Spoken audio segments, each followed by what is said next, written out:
This is our ninth video on the series of To the Road to CCNA, and in this video we're going to see DHCP configuration on the router. And on this video we're going to see configuration of DHCP in the router and assigning IP address, subnet mask, and DNS to the end devices automatically. And previously we have seen HSRP, hot standby router protocol, and we have to do VRRP, that are called a virtual router redundancy protocol.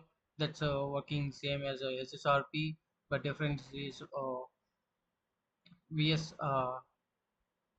SSRP is Cisco proprietary and VRRP is open standard, but this VRRP doesn't work in routers of Cisco packages. So we're going to configuration the VRRP in GNS3 once we done this video.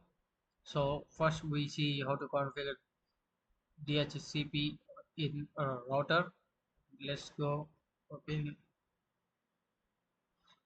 DHCP. I guess you know a dynamic host configuration protocol. It assigns the IP address to the end devices automatically.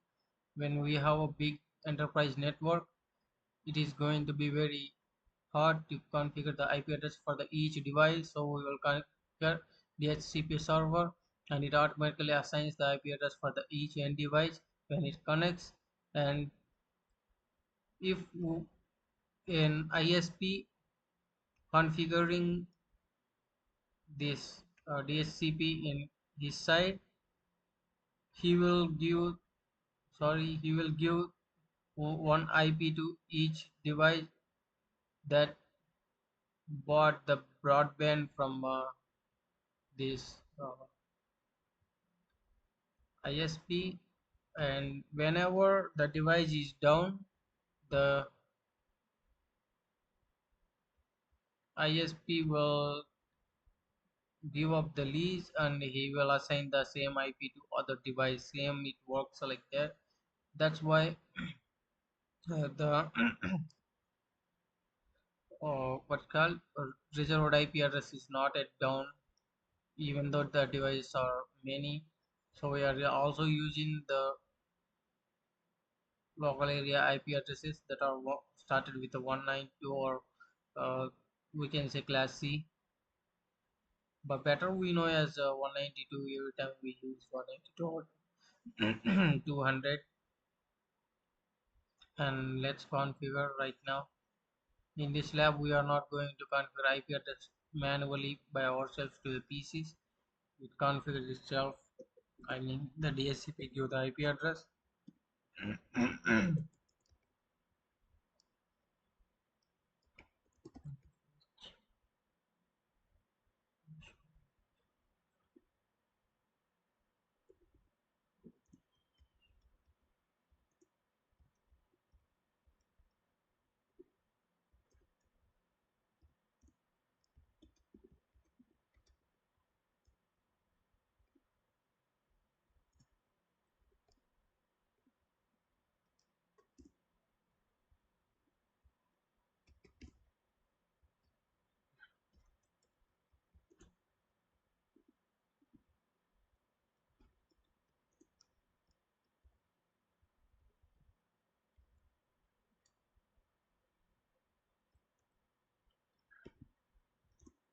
IP DHCP excluded address, that does mean that we will be excluding the range of the IP addresses from 50.1 to 50.10. Here 192.168.20.10, sorry, 50.10.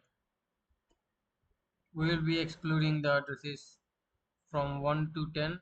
So whenever you are trying to give the IP address for the end devices, it doesn't give any IP between the 50.10 to 50.1. So let's see. Let's create the pool of the IP addresses. IP DHCP pool. Let's name it LAN pool.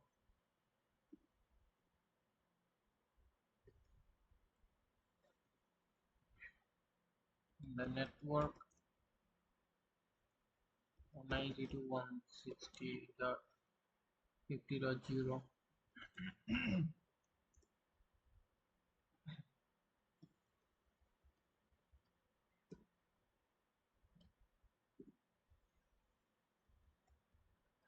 It's a default gateway or default router.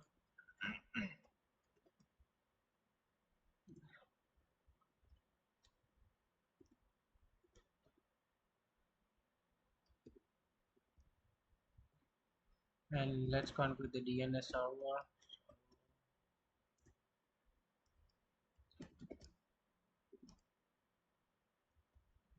Lease 1.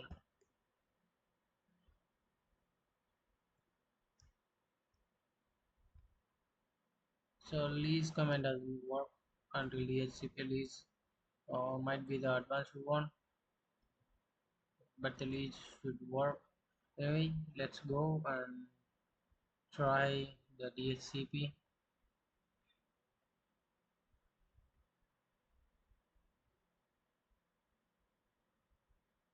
Here we see we got 50.11 here, and let's also ping for the gateway after configuring the server router.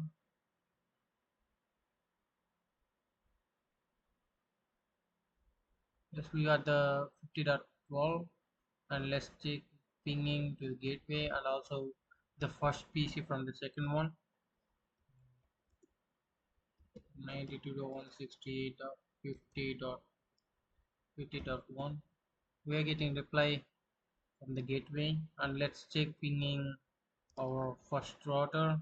That's we got IP address 11, and we had the ping here.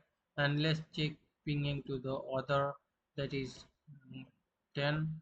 We're not getting because this 10 IP at 50.10 didn't be used in anywhere in the network, whether the gateway or other PC or even the interface. Let's close it, and we have completed the video for today. And this is a DHCP conversation on configuration on the router and assigning the IP addresses for the end devices here. And I hope you have learned some configuration of about the configuration of DHCP in this video. And today we are closing the video until right now, maybe the shortest one until we have posted